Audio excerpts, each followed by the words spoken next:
Vous écoutez la leçon biblique de l'Église de la Science chrétienne indépendante de Plainfield, située à Plainfield, New Jersey, États-Unis d'Amérique. Leçon du dimanche 2 mars 2025. Sujet: Christ Jésus. Texte d'or, Apocalypse. Après cela, j'entendis dans le ciel comme une voix forte d'une foule nombreuse qui disait: Alléluia! Le salut, la gloire et la puissance sont à notre Dieu. Lecture alternée. Apocalypse. Puis je vis le ciel ouvert, et voici parut un cheval blanc. Celui qui le montait s'appelle Fidèle et Véritable, et il juge et combat avec justice. Ses yeux étaient comme une flamme de feu. Sur sa tête étaient plusieurs diadèmes. Il avait un nom écrit que personne ne connaît si ce n'est lui-même. Et il était revêtu d'un vêtement teint de sang. Son nom est la parole de Dieu. Les armées qui sont dans le ciel le suivaient sur des chevaux blancs, revêtus d'un fin lin blanc pur. De sa bouche sortait une épée aiguë pour frapper les nations. Il les pètera avec une verge de fer, et il foulera la cuve du vin de l'ardente colère du Dieu Tout-Puissant. Il avait sur son vêtement et sur sa cuisse un nom écrit: Roi des rois et Seigneur des seigneurs. La Bible. Au 6e mois, l'ange Gabriel fut envoyé par Dieu dans une ville de Galilée, appelée Nazareth, auprès d'une vierge fiancée à un homme de la maison de David, nommé Joseph. Le nom de la vierge était Marie. L'ange entra chez elle et dit: Je te salue, toi à qui une grâce a été faite. Le Seigneur est avec toi. Troublée par cette parole, Marie se demandait ce que pouvait signifier une telle salutation. L'ange lui dit: Ne crains point, Marie, car tu as trouvé grâce devant Dieu. Et voici, tu deviendras enceinte, et tu enfanteras un fils, et tu lui donneras le nom de Jésus. Il sera grand et sera appelé Fils du Très-Haut, et le Seigneur Dieu lui donnera le trône de David, son père. Il régnera sur la maison de Jacob éternellement, et son règne n'aura point de fin. Marie dit à l'ange: Comment cela se fera-t-il, puisque je ne connais point d'homme? L'ange lui répondit: Le Saint-Esprit viendra sur toi, et la puissance du Très-Haut te couvrira de son ombre. C'est pourquoi le Saint-Enfant qui naîtra de toi sera appelé Fils de Dieu. Voici Élisabeth, ta parente, a conçu elle aussi un fils en sa vieillesse, et celle qui était appelée stérile est dans son 6e mois, car rien n'est impossible à Dieu. Au commencement était la parole, et la parole était avec Dieu, et la parole était Dieu. Et la parole a été faite chair, et elle a habité parmi nous, pleine de grâce et de vérité, et nous avons contemplé sa gloire, une gloire comme la gloire du Fils unique venu du Père. La Pâque des Juifs était proche, et Jésus monta à Jérusalem. Il trouva dans le temple les vendeurs de bœufs, de brebis et de pigeons, et les changeurs assis. Ayant fait un fouet avec des cordes, il les chassa tous du temple, ainsi que les brebis et les bœufs. Il dispersa la monnaie des changeurs, et renversa les tables. Et il dit aux vendeurs de pigeons: Ôtez cela d'ici, ne faites pas de la maison de mon père une maison de trafic. Pendant que Jésus était à Jérusalem, à la fête de Pâques, plusieurs crurent en son nom, voyant les miracles qu'il faisait. Lorsqu'ils furent arrivés près des disciples, ils virent autour d'eux une grande foule et des scribes qui discutaient avec eux. Dès que la foule vit Jésus, elle fut surprise et accourut pour le saluer. Il leur demanda: Sur quoi discutez-vous avec eux? Et un homme de la foule lui répondit, Maître, j'ai amené auprès de toi mon fils qui est possédé d'un esprit muet. Et aussitôt que l'enfant vit Jésus, l'esprit l'agita avec violence. Il tomba par terre et se roulait en écumant. Jésus demanda au Père, Combien y a-t-il de temps pour que cela lui arrive? Depuis son enfance, répondit-il. Et souvent l'esprit l'a jeté dans le feu et dans l'eau pour le faire périr. Mais si tu peux quelque chose, viens à notre secours, aie compassion de nous. Jésus lui dit, Si tu peux, tout est possible à celui qui croit. Aussitôt le père de l'enfant s'écria, Je crois, viens au secours de mon incrédulité. Jésus, voyant accourir la foule, menaça l'esprit impur et lui dit, Esprit, muet et sourd, je te l'ordonne, sors de cet enfant et n'y rentre plus. Et il sortit en poussant des cris et en l'agitant avec une grande violence. L'enfant devint comme mort, de sorte que plusieurs disaient qu'il était mort. Mais Jésus l'ayant pris par la main, le fit lever, et il se tint debout. Jésus priait un jour, en un certain lieu. Lorsqu'il eut achevé, un de ses disciples lui dit, Seigneur, enseigne-nous à prier, comme Jean l'a enseigné à ses disciples. Il leur dit, Quand vous priez, dites, Père, que ton nom soit sanctifié, que ton règne vienne. Donne-nous chaque jour notre pain quotidien. Pardonne-nous nos péchés, car nous aussi, nous pardonnons à quiconque nous offense, et ne nous induis pas en tentation. Et moi je vous dis, demandez, et l'on vous donnera. Cherchez, et vous trouverez. Frappez, et l'on vous ouvrira. Car quiconque demande reçoit, celui qui cherche trouve, et l'on ouvre à celui qui frappe. Demeurez en moi, et je demeurerai en vous. Je suis le cep, vous êtes les sarments. Celui qui demeure en moi, et en qui je demeure, porte beaucoup de fruits, car sans moi vous ne pouvez rien faire. Comme le Père m'a aimé, je vous ai aussi aimé. Demeurez dans mon amour. Si vous gardez mes commandements, vous demeurerez dans mon amour, de même que j'ai gardé les commandements de mon Père, et que je demeure dans son amour. Je vous ai dit ces choses, afin que ma joie soit en vous, et que votre joie soit parfaite. Jésus a fait encore beaucoup d'autres choses.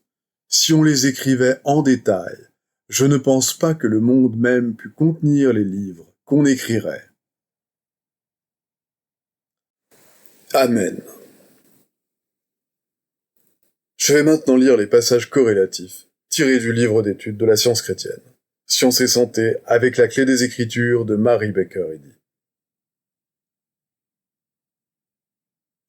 Lorsqu'il est gouverné par Dieu, l'entendement toujours présent qui comprend toutes choses, l'homme sait que tout est possible à Dieu. Le seul chemin menant à cette vérité vivante qui guérit les malades se trouve dans la science de l'entendement divin telle qu'elle fut enseignée et démontrée par Christ Jésus. Les doctrines imaginées par les hommes sont sur leur déclin. Elles ne se sont pas raffermies aux époques de détresse. Dépourvues du pouvoir Christ, comment pourraient-elles illustrer les doctrines du Christ ou les miracles de la grâce? Nier la possibilité de la guérison chrétienne, c'est dérober au christianisme l'élément même qui lui donne à la force divine et le succès étonnant et sans pareil qu'il eut au premier siècle.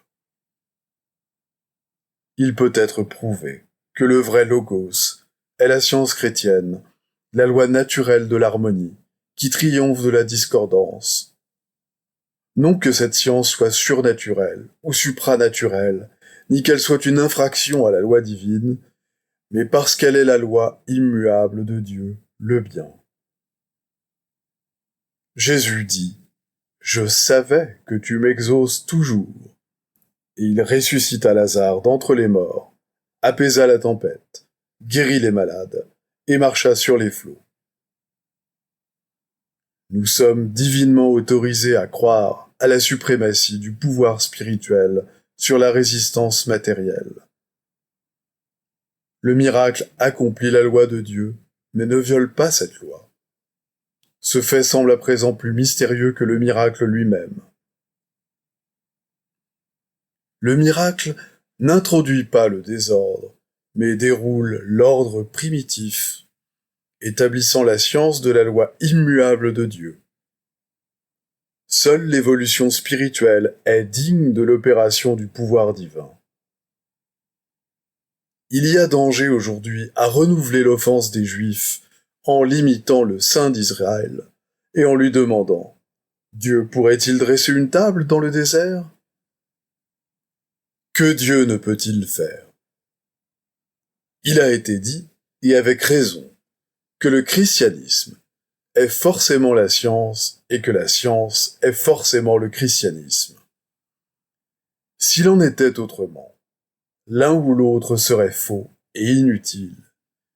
Mais ni l'un ni l'autre ne sont inutiles ni faux, et ils sont une seule et même chose dans la démonstration. Cela prouve que l'un est identique à l'autre. Le christianisme, tel que Jésus l'enseignait, n'était pas un credo, ni un système de cérémonie, ni une dispensation spéciale d'un Jéhovah ritualiste. Mais c'était la démonstration de l'amour divin qui chasse l'erreur et guérit les malades, non pas simplement au nom du Christ, la vérité, mais par la démonstration de la vérité, comme il en va nécessairement dans les cycles de la lumière divine. Ce qui agit par une croyance aveugle n'est ni la science ni la vérité. Ce n'est pas non plus la compréhension humaine du divin principe guérisseur tel qu'il fut manifesté en Jésus, dont les humbles prières étaient des affirmations profondes et consciencieuses de la vérité, de la ressemblance de l'homme avec Dieu et de l'unité de l'homme avec la vérité et l'amour. La tradition dit que Publius Lentulus écrivit aux autorités de Rome. Les disciples de Jésus croient qu'il est le Fils de Dieu. Ceux qui sont instruits dans la science chrétienne sont arrivés à la glorieuse perception du fait que Dieu est le seul auteur de l'homme. La Vierge Mère conçut cette idée de Dieu et donna à son idéal le nom de Jésus, c'est-à-dire Josué, ou Sauveur. L'illumination du sens spirituel de Marie réduisit au silence la loi matérielle et son mode de génération, et fit naître son enfant par la révélation de la vérité, démontrant par là que Dieu est le Père des hommes. Le Saint-Esprit, ou Esprit divin, protégea la conception pure de la Vierge Mère par la pleine perception que l'être est esprit.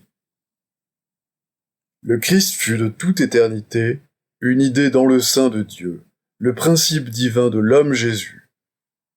Et la femme perçut cette idée spirituelle, bien que celle-ci fût tout d'abord à peine développée. L'homme en tant qu'enfant de Dieu, qu'idée de l'esprit, est la preuve immortelle que l'esprit est harmonieux et que l'homme est éternel.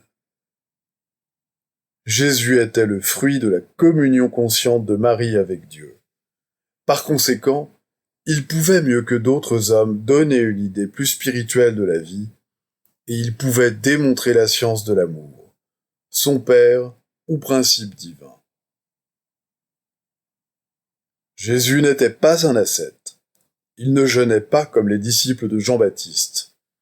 Cependant, il n'a jamais existé d'homme aussi éloigné des appétits et des passions que le Nazaréen. Il réprouvait les pécheurs directement et fermement, parce qu'il était leur ami. d'où vint-il eut à boire la coupe? Si nous avons triomphé suffisamment des erreurs du sens matériel pour permettre à l'âme de dominer, nous abhorrons le péché et le réprouverons, sous quelque déguisement qu'il se présente. Ainsi seulement pourrons-nous bénir nos ennemis, bien qu'ils puissent donner une toute autre interprétation à nos paroles. Nous n'avons pas le choix des moyens, mais il nous faut travailler à notre salut comme l'enseignait Jésus. Bien que nous respections tout ce qui est bon dans l'Église ou en dehors d'elle, notre consécration au Christ repose plutôt sur la démonstration que sur des déclarations. En toute conscience, nous ne pouvons adhérer à des croyances dépassées, et en comprenant davantage le principe divin du Christ immortel, nous sommes à même de guérir les malades et de triompher du péché. Rappelle-toi, ô martyr chrétien, qu'il te suffit d'être jugé digne de délier la courroie des sandales de ton maître. Notre Père céleste, l'amour divin, exige de tous les hommes qu'ils suivent l'exemple de notre Maître et de ses apôtres, et ne se borne pas à adorer sa personnalité. Il est triste que l'on soit arrivé à donner si généralement à l'expression « service divin » le sens de culte public au lieu d'œuvre quotidienne. Les droits de l'être harmonieux et éternel ne sont assurés qu'en science divine. L'Écriture nous apprend que tout est possible à Dieu, que tout bien est possible à l'Esprit.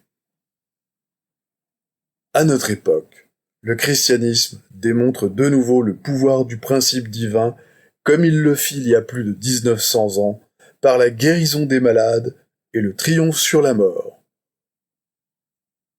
Dans le sanctuaire sacré de la vérité, des voix d'une signification solennelle se font entendre, mais nous n'y prenons pas garde. Ce n'est que lorsque les prétendus plaisirs et douleurs des sens disparaissent de notre vie, que nous découvrons des signes indiscutables de l'ensevelissement de l'erreur et de la résurrection à la vie spirituelle. Il n'y a dans la science ni place, ni occasion favorable pour l'erreur quelle qu'elle soit. Chaque jour exige de nous de plus hautes preuves, plutôt que des professions de pouvoir chrétien. Ces preuves consistent uniquement en la destruction du péché, de la maladie et de la mort par le pouvoir de l'esprit, comme Jésus les détruisait. La personnification de l'idée spirituelle fut de courte durée dans la vie terrestre de notre Maître, mais son règne n'aura point de fin, car le Christ, l'idée de Dieu, régira finalement toutes les nations et tous les peuples, impérativement, absolument, définitivement, par la science divine.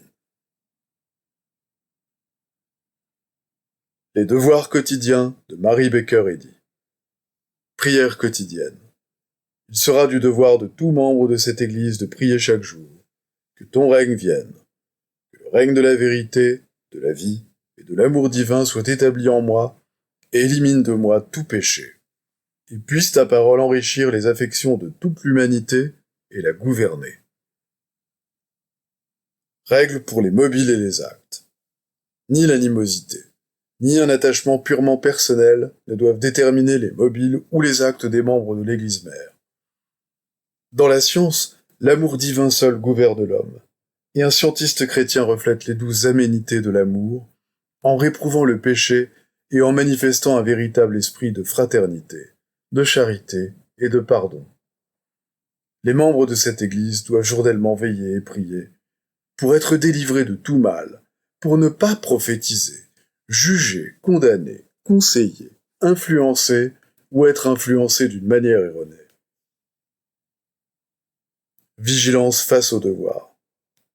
Il sera du devoir de chaque membre de cette Église de se défendre journellement contre la suggestion mentale agressive et de ne pas se laisser entraîner à oublier ou à négliger son devoir envers Dieu, envers son leader et envers l'humanité. Par ses œuvres, il sera jugé et justifié ou condamné.